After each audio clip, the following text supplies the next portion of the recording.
Welcome to Unit 4.3, Rates of Change. So in the last lesson, we looked at some visual patterns and we tried to figure out what the equations were, and we also tried to determine whether from the pattern, whether the relationship was linear or nonlinear.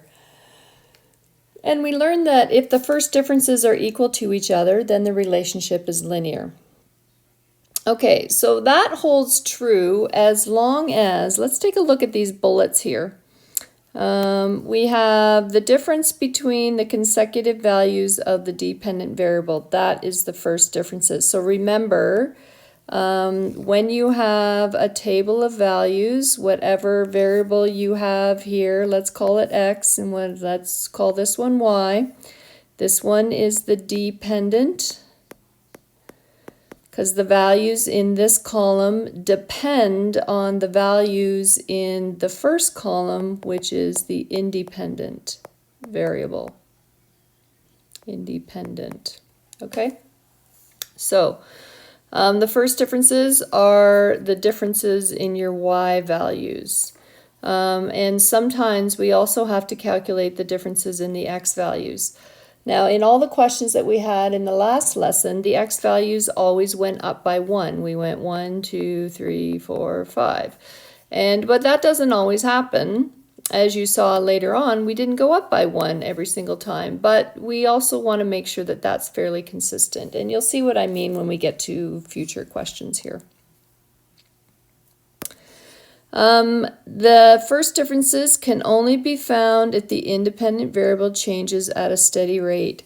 So if you have a situation where in your table of values you got 1, and then you've got 3, and then you've got 19, and then you try to determine if the differences in the dependent variable, if you try to determine if they're consistent or not, it's a little bit harder to tell if it's linear. There is a way to do it, and we'll maybe get into that, but you want to make sure that these numbers here are going up by a constant rate.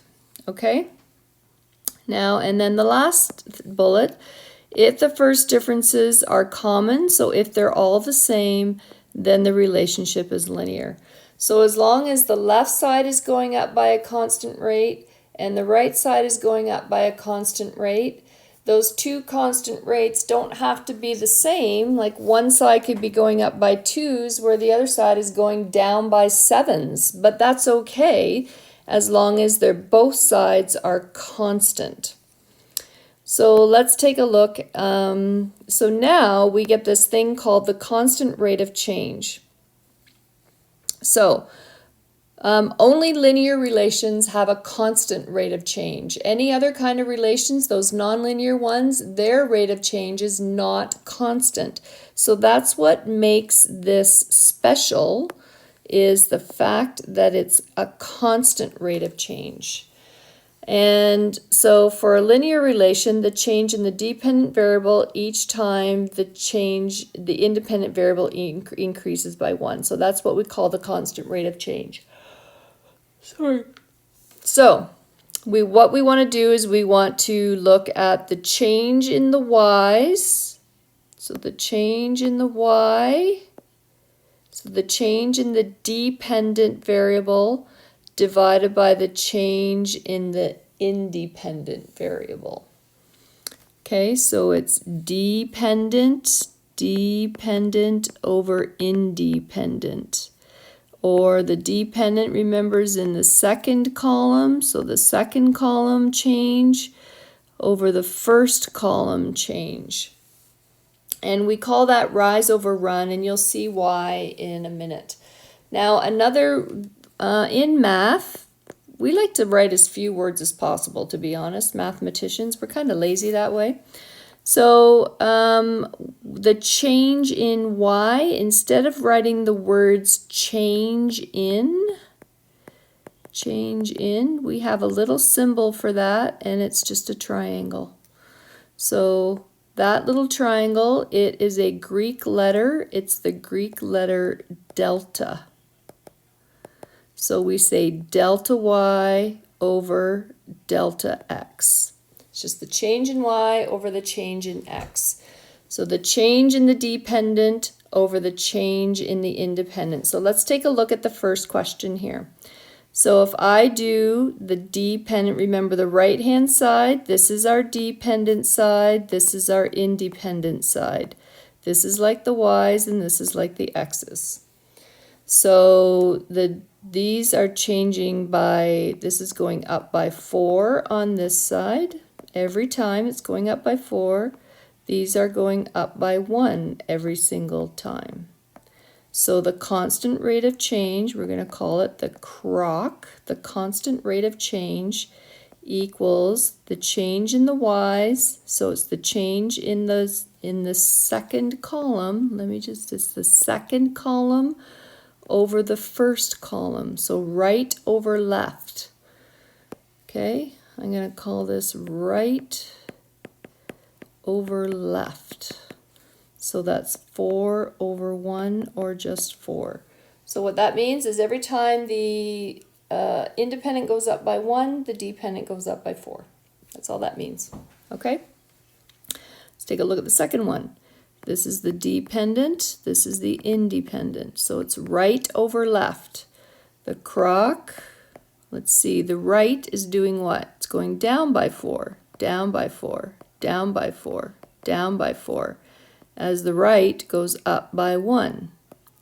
Sorry, the left goes up by 1. So the CROC is minus 4 over 1, which is just minus 4. That's all there is to this stuff. That's it. Okay, I'll do a couple more here. All right, this is going up by 2, up by 1, up by 3, up by 5, up by 7. This is up by 1, up by 1, up by 1, up by 1. Remember, when these aren't going up by the same, these aren't the same, that is non-linear. So there is no constant rate of change. It's not going up by the same amount every time, so it's not constant. So we just move on to the next question. Okay, this is going, looks like up by 9, up by 9, up by 9, up by 9. Now this side is going up by 2, up by 2, up by 2, up by 2. So the CROC, right over left, right over left. So that's 9 over 2, and we're done. You can leave it as 9/2. You could make it 4.5, but we're not going to, because we love fractions. Okay, let's take a look at the next one. To go from negative 11 to negative 3, that's up by 8. Negative 3 to 5 is up by 8, up by 8, up by 8. The right side, 3 to 7 is up by 4. 7 to 11 is up by 4, up by 4, up by 4. So the constant rate of change equals 8 over 4, which is 2. Next one, up by 100, up by 100, up by 100. Oh, sorry, I'm wrong. See, I get so thinking everything's going to be linear, but it's not. This is up by 100, this is up by 200, this is up by 400, this is up by 800. This is non-linear. All right. Down by 100, down by 100, down by 100, down by 100, up by 4, up by 4, up by 4, up by 4. CROC, right over left, negative 100 over positive 4, which equals negative 25. Last one, from negative 12 to 8. That's up by 20. 8 to 28 is up by 20, up by 20, up by 20. From negative 3 up to 1, that's up by 4, up by 4, up by 4, up by 4. So the CROC is equal to 20 over 4, which equals 5. I'm going to stop that.